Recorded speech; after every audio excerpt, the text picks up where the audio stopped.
নমস্কার, সাহিত্যবিতান পরিবারে আপনাদের সবাইকে স্বাগত। আরও একটা নতুন গল্প নিয়ে হাজির হলাম আপনাদের সামনে।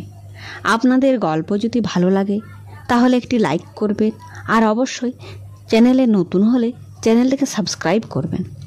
আর হ্যাঁ, কমেন্ট করতে ভুলবেন না যেন, কারণ প্রথম 5 জন কমেন্টকারীর নাম আমরা পরবর্তী গল্পে ঘোষণা করব। আর নিজেদের মতামত অবশ্যই জানাবেন। তাহলে চলুন গল্প শুরু করা যাক। আজকের গল্প পোস্টমাস্টার, লেখক রবীন্দ্রনাথ ঠাকুর।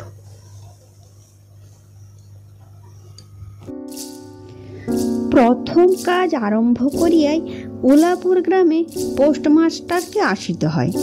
গ্রামটি অতি সামান্য, নিকটে একটি নীলকুঠি আছে, তাই কুঠির সাহেব অনেক জোগাড় করিয়া এই নতুন পোস্ট অফিস স্থাপন করাইয়াছেন। আমাদের পোস্টমাস্টার কলিকাতার ছেলে। জলের মাছকে ডাঙায় তুলিলে যেরকম হয়, এই গণ্ডগ্রামের মধ্যে আসিয়া পোস্টমাস্টারেরও সে দশা উপস্থিত হইয়াছে। একখানি অন্ধকার আটচালার মধ্যে তাহার আপিস, অদূরে একটা পানাপুকুর এবং তাহার চারিপাড়ে জঙ্গল। কুঠির, গোমস্তা প্রভৃতি যে সকল কর্মচারী আছে তাহাদের ফুরসত প্রায় নাই, এবং তাহারা ভদ্রলোকের সহিত মিশিবার উপযুক্ত নহে। বিশেষত কলিকাতার ছেলে ভালো করিয়া মিশিতে জানে না। অপরিচিত স্থানে গেলে হয় উদ্ধত নয় অপ্রতিভ হইয়া থাকে। এই কারণে স্থানীয় লোকের সহিত তাহার মেলামেশা হইয়া ওঠে না, অথচ হাতে অধিক কাজ নাই। কখনো কখনো 2-1টা কবিতা লিখিবার মাত্র চেষ্টা করেন। তাহাতে এমন ভাব ব্যক্ত করিয়াছেন যে সমস্ত দিন তরুপল্লবের কম্পন এবং আকাশের মেঘ দেখিয়া জীবন বড় সুখে কাটিয়া যায়। কিন্তু অন্তর্যামী জানেন, যদি আরব্য উপন্যাসের কোনো দৈত্য আসিত, এক রাত্রের মধ্যে এই শাখা পল্লব সমেত সমস্ত গাছগুলো কাটিয়া পাকা রাস্তা বানাইয়া দেয় এবং সারি সারি অট্টালিকা আকাশের মেঘকে দৃষ্টিপথ হইতে রুদ্ধ করিয়া রাখে, তাহা হইলে এই আদমরা ভদ্র সন্তানটি পুনশ্চ নবজীবন লাভ করিতে পারে। পোস্টমাস্টারের বেতন অতি সামান্য। নিজে রাঁধিয়া খাইতে হয় এবং গ্রামের একটি পিতৃমাতৃহীন অনাথা বালিকা তাহার কাজকর্ম করিয়া দেয়। চারিটে খাইতে পায়। মেয়েটির নাম রতন, বয়স 12 কি 13। বিবাহের বিশেষ সম্ভাবনা দেখা যায় না।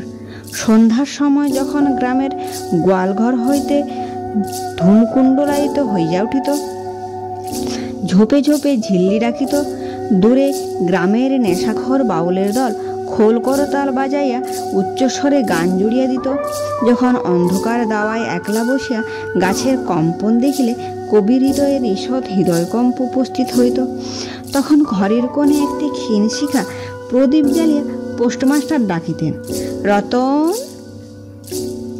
রতন দ্বারে বসিয়া এই ডাকের জন্য অপেক্ষা করিয়া থাকিত, কিন্তু এক ডাকি ঘরে আসিত না। বলিত, কি গা বাবু, কেন ডাকছ? তুই কি করছিস? এখনো চুলো ধরাতে যেতে হবে হেঁসেলে। তোর হেঁসেলের কাজ পরে হবে, এখন একবার তামাকটা সেজে দে তো। অনতিবিলম্বে 2টি গাল ফুলাইয়া কলিকায় ফু দিতে দিতে রতনের প্রবেশ। হাত হইতে কলিকাটা লইয়া পোস্টমাস্টার ফস করিয়া জিজ্ঞাসা করেন, আচ্ছা রতন, তোর মাকে মনে পড়ে?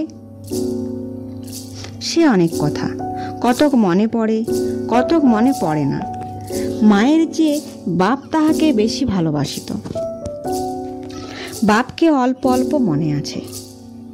পরিশ্রম করিয়া বাপ সন্ধ্যাবেলায় ঘরে ফিরিয়া আসিত।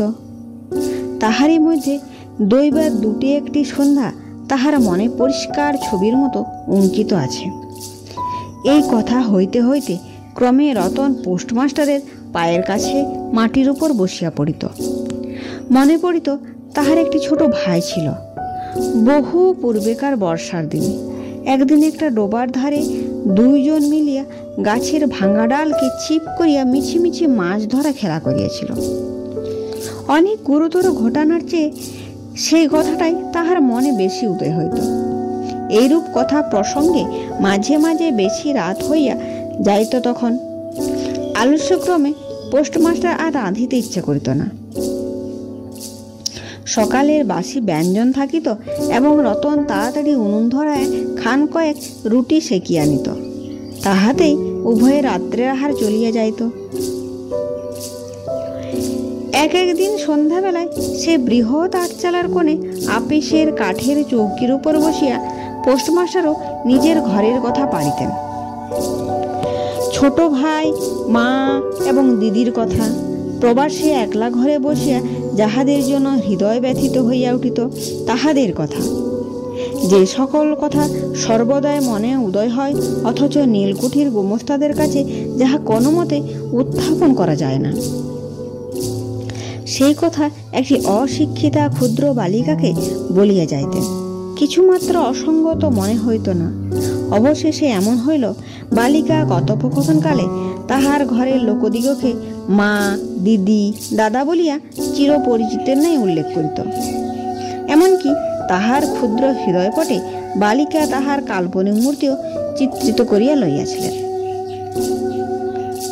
একদিন বর্ষাকালে মেঘমুক্ত দ্বিপ্রহরে ঈষৎ তপ্ত সুকোমল বাতাস দিতেছিল। রৌদ্রে ভিজা ঘাস, গাছপালা হইতে এক প্রকার গন্ধ উত্থিত হইতেছিল। মনে হইতেছিল যেন ক্লান্ত ধরনের উষ্ণ নিঃশ্বাস পায়ের উপরও আসিয়া লাগিতেছে এবং কোথাকার এক নাছোড় বান্দা পাখি তাহার একটা একটানা সুরের নালিশ সমস্ত দুপুরবেলা প্রকৃতির দরবারে অত্যন্ত করুণ সুরে বারবার আবৃত করিতেছিল। পোস্টমাস্টারের হাতে কাজ ছিল না।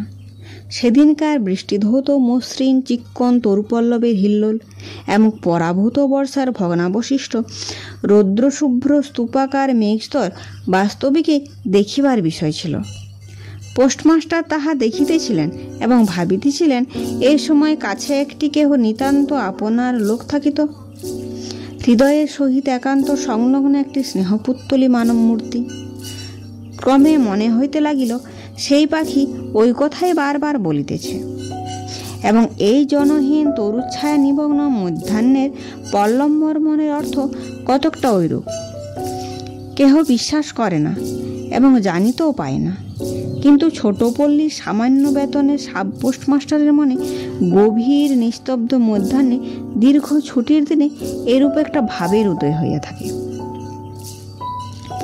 পোস্টমাস্টার একটা দীর্ঘ নিঃশ্বাস ফেলিয়া ডাকিলেন, রতন। রতন তখন পেয়ারা তলায় পা ছড়াইয়া দিয়ে কাঁচা পেয়ারা খাইতেছিল। প্রভুর কণ্ঠস্বর শুনিয়া অবিলম্বে ছুটিয়া আসিল।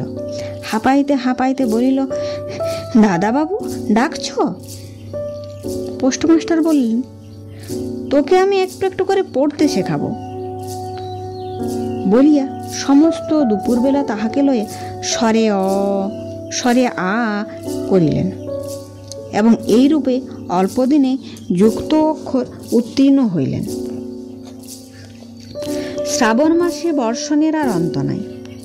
খাল, বিল, নালা জলে ভরিয়া উঠিল। অহর্নিশি ভেকের ডাক এবং বৃষ্টির শব্দ।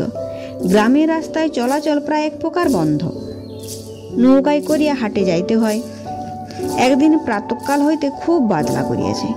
পোস্টমাস্টারের ছাত্রীটি অনেকক্ষণ দ্বারের কাছে অপেক্ষা করিয়া বসিয়াছিল, কিন্তু অন্যদিনের মতো যথাসাধ্য নিয়মিত ডাক শুনিতে না পাইয়া আপনি খুঙ্গি পুঁথি লইয়া ধীরে ধীরে ঘরের মধ্যে প্রবেশ করিল। দেখিল পোস্টমাস্টার তাহার খাটিয়ার উপর শুইয়া আছেন। বিশ্রাম করিতেছেন বলে মনে করিতে অতি নিঃশব্দে পুনশ্চ ঘর হইতে বাহির যাইবার উপক্রম করিল। সহসা শুনিল, রতন। তাড়াতাড়ি ফিরিয়া গিয়া বলিল, দাদাবাবু ঘুমোচ্ছে? পোস্টমাস্টার কাতর স্বরে বলিলেন, শরীরটা ভালো বোধ হচ্ছে না, দেখ তো আমার কপালে হাত দিয়ে। এই নিতান্ত নিঃসঙ্গ প্রবাসে ঘন বর্ষার রোগকাতর শরীরে একটুখানি সেবা পাইতে ইচ্ছা করে। তপ্ত ললাটের উপর শাখা পরা কোমল হস্তের স্পর্শ মনে পড়ে। এই ঘোর প্রবাসে রোগ যন্ত্রণায় স্নেহময়ী নারী রূপে জননী ও দিদিয়া বসিয়া আছেন এই কথা মনে করিতে ইচ্ছা করে, এবং এই স্থলে প্রবাসীর মনের অভিলাষ ব্যর্থ হইল না। বালিকা রতন আর বালিকা রহিল না। সেই মুহূর্তে সে জননীর পদ অধিকার করিয়া বসিল। বৈদ্য ডাকিয়া আনিল, যথাসময়ে বটিকা খাওয়াইল, সারা রাত্রি শিয়রে জাগিয়া রহিল, আপনি পথ্য রাঁধিয়া দিল এবং শতবার করিয়া জিজ্ঞাসা করিল, হ্যাঁ গো দাদা বাবু, একটুখানি ভালো বোধ হচ্ছে কি? বহুদিন পরে পোস্টমাস্টারের ক্ষীণ শরীরে রোগশয্যা ত্যাগ করিয়া উঠিলেন। মনে স্থির করিলেন, আর নয়, এখান হইতে কোনোমতে বদলি হইতে হইবে। স্থানীয় অস্বাস্থ্যের উল্লেখ করিয়া তৎক্ষণাৎ কলিকাতায় কর্তৃপক্ষদের নিকট বদলি হইবার জন্য দরখাস্ত করিলেন। রোগসেবা হইতে নিষ্কৃত পাইয়া রতন দ্বারের বাহির হইয়া আবার তাহার স্বস্থান অধিকার করিল, কিন্তু পূর্ববৎ আর তাহাকে ডাক পড়ে না। মাঝে মাঝে উকি মারিয়া দেখে পোস্টমাস্টার অত্যন্ত অন্যমনস্কভাবে চৌকিতে বসিয়া অথবা খাটিয়া শুইয়া আছেন। রতন যখন আহ্বান প্রত্যাশা করিয়া বসিয়া আছে, তিনি তখন অধীর চিত্তে তাহার দরখাস্তের ওপর প্রতীক্ষা করিতেছে। বালিকা দ্বারের বাহিরে বসিয়া সহস্র বার করিয়া তাহার পুরানো পড়া পড়িল। পাছে যেদিন সহসা ডাক পড়িবে, সেদিন তাহার যুক্ত অক্ষর সমস্ত গোলমাল হইয়া যায়, এই তাহার একটা আশঙ্কা ছিল। অবশেষে সপ্তাহখানিক পরে একদিন সন্ধ্যাবেলায় ডাক পড়িল। উদ্বেলিত হৃদয়ে রতন গৃহের মধ্যে প্রবেশ করিয়া বলিল, দাদাবাবু, আমাকে ডাকছিলে? পোস্টমাস্টার বলিলেন, রতন, কালই আমি যাচ্ছি। কোথায় যাচ্ছ দাদাবাবু? বাড়ি যাচ্ছি। আবার কবে আসবে? আর আসবো না। রতন আর কোনো কথা জিজ্ঞাসা করিল না। পোস্টমাস্টার আপনি তাহাকে বলিলেন, তিনি বদলির জন্য দরখাস্ত করিয়াছিলেন, দরখাস্ত নামঞ্জুর হইয়াছে, তাই তিনি কাজে জবাব দেয়া বাড়ি যাইতেছেন। অনেকক্ষণ আর কেহ কোনো কথা কহিল না। মিটমিট করিয়া প্রদীপ জ্বলিতে লাগিল এবং এক স্থানে ঘরের জীর্ণ চাল ভেদ করিয়া একটি মাটির ছড়ার ওপর টপ টপ করিয়া বৃষ্টির জল পড়িতে লাগিল। কিছুক্ষণ পরে রতন আস্তে আস্তে উঠিয়া রান্নাঘরে রুটি গড়িতে গেল। অন্য দিনের মতো তেমন চটপট হইল না। বোধ করি মধ্যে মধ্যে মাথায় অনেক ভাবনা উদয় হইয়াছিল। পোস্টমাস্টারে তাহার সমাপ্ত হইলে পর বালিকা তাহাকে জিজ্ঞাসা করিল, দাদাবাবু, আমাকে তোমাদের বাড়ি নিয়ে যাবে? পোস্টমাস্টার হাসিয়া করিলেন, সে কি করে হবে? ব্যাপারটা যে কি কি কারণে অসম্ভব তাহা বালিকা বুঝানো আবশ্যক বোধ করিলেন না। সমস্ত রাত্রি স্বপ্নে এবং জাগরণে বালিকার কানে পোস্টমাস্টারের হাস্যধ্বনি কণ্ঠস্বর বাজিতে লাগল। সে কি করে হবে? ভোরে উঠিয়া পোস্টমাস্টার দেখিলেন তাহার স্নানের জল ঠিক আছে। কলিকাতার অভ্যাস অনুসারে তিনি তোলা জলে স্নান করিতেন। কখন তিনি যাত্রা করিবেন সে কথা বালিকা কি কারণে জিজ্ঞাসা করিতে পারে না। পাছে প্রাতঃকালে আবশ্যক হয়, এই জন্য রতন ততরাত্রে নদী হইতে তাহার স্নানের জল তুলিয়া আনিয়াছিল। স্নান সমাপন হইতে রতনের ডাক পড়িল। রতন নিঃশব্দে গৃহে প্রবেশ করিল এবং আদেশ প্রতীক্ষায় একবার নীরবে প্রভুর মুখের দিকে চাহিল। প্রভু কহিলেন, রতন, আমার জায়গায় যে লোকটি আসবেন তাকে বলে দিয়ে যাব, তিনি তোকে আমারই মতো যত্ন করবেন। আমি যাচ্ছি বলে তোকে কিছু ভাবতে হবে না। এই কথাগুলি যে অত্যন্ত স্নেহগর্ভ ও দয়াদ্র হৃদয় হইতে উত্থিত সে বিষয়ে কোনো সন্দেহ নাই, কিন্তু নারী হৃদয় কে বুঝবে? রতন অনেকদিন প্রভুর অনেক তিরস্কার নীরবে সহ্য করিয়াছে, কিন্তু এই নরম কথা সহিতে পারিল না। একেবারে উচ্ছ্বসিত হতে কাঁদিয়া উঠিয়া কহিল, না না, তোমায় কাউকে কিচ্ছু বলতে হবে না, আমি থাকতে চাইনি। পোস্টমাস্টার রতনের এরূপ ব্যবহার কখনো দেখেন নাই, তাই অবাক হৃদয় হইয়া রহিলেন। নূতন পোস্টমাস্টার আসিল, তাহাকে সমস্ত চার্জ বুঝাইয়া দিয়া পুরাতন পোস্টমাস্টার গমনোন্মুখ হইলেন। যাইবার সময় রতনকে ডাকিয়া বলিলেন, রতন, তোকে আমি কখনো কিছু দিতে পারিনি, আজ যাবার সময় তোকে কিছু দিয়ে গেল, এতে তোর দিন কয়েক চলবে। কিছু পথ খরচা বাদে তাহার বেতনের যত টাকা পাইয়াছিলেন পকেট হইতে বাহির করিলেন। তখন রতন ধুলায় পড়িয়া তাহার পা জড়াইয়া ধরিয়া কহিল, দাদা বাবু, তোমার দুটি পায়ে পড়ি, তোমার দুটি পায়ে পড়ি, আমায় কিছু দিতে হবে না, তোমার দুটি পায়ে পড়ি, আমার জন্য কাউকে কিচ্ছু ভাবতে হবে না বলিয়া এক দৌড়ে সেখান হইতে পলাইয়া গেল। ভূতপূর্ব পোস্টমাস্টার নিঃশ্বাস ফেলিয়া হাতে কার্পেটের ব্যাগ ঝুলাইয়া কাঁধে ছাতা লইয়া মুটের মাথায় নীল ও শ্বেত রেখায় চিত্রিত টিনের পেঁটরা তুলিয়া ধীরে ধীরে নৌকাভিমুখে চলিলেন। যখন নৌকায় উঠিলেন এবং নৌকা ছাড়িয়া দিল, বর্ষা স্ফীতারিত নদী ধরণীর উচ্ছ্বসিত অশ্রুরাশির মতো চারিদিকে ছলছল করিতে লাগিল। তখন হৃদয়ের মধ্যে অত্যন্ত একটা বেদনার অনুভব করিতে লাগলেন। একটি সামান্য গ্রাম্য বালিকার করুণ মুখচ্ছবি যেন এক বিশ্বব্যাপী বৃহৎ অব্যক্ত মর্মব্যথা প্রকাশ করিতে লাগিল। একবার নিতান্ত ইচ্ছা হইল ফিরিয়া যায়, জগতের ক্রোধ বিচ্যুত সে অনাথিনীকে সঙ্গে করিয়া লইয়া আসি। কিন্তু তখন পালের হতাশ পাইয়াছে, বর্ষার স্রোত খরতর বেগে বহিতেছে, গ্রাম অতিক্রম করিয়া নদীকূলে শ্মশান দেখা যাইতেছে এবং নদী প্রবাহে ভাসমান প্রতীকে উদাসিত এই তত্ত্বের উদয় হইল, জীবনে এমন কত বিচ্ছেদ, কত মৃত্যু আছে, ফিরিয়া ফল কি, পৃথিবীতে কে কাহার। কিন্তু রতনের মনে কোনো তত্ত্বের উদয় হইল না। সে সেই পোস্ট অফিস গৃহের চারিদিকে কেবল অশ্রুজলে ভাসিয়া ঘুরিয়ে ঘুরিয়ে বেড়াইতেছিল। বোধ করি তাহার মনে ক্ষীণ আশা জাগিয়াছিল, দাদাবাবু যদি ফিরিয়া আসে। সেই বন্ধনে পড়িয়া কিছুতেই দূরে যাইতে পারিতেছিল না। হায় বুদ্ধিহীন মানব হৃদয়, ভ্রান্তি কিছুতেই ঘোচে না।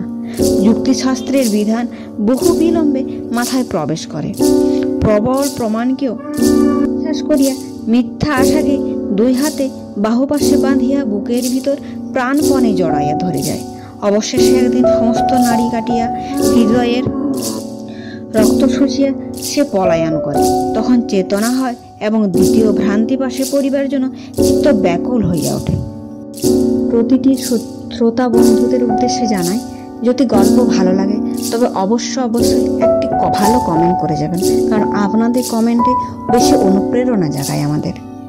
তাই দয়া করে একটি কমেন্ট করে যান, আপনার মতামত বলে যান। যদি ভালো লাগে তাও বলে যান, যদি খারাপ লাগে তাও বলে যান। নিজে থেকে আরেকটু ভালো করে গড়ার চেষ্টা করব।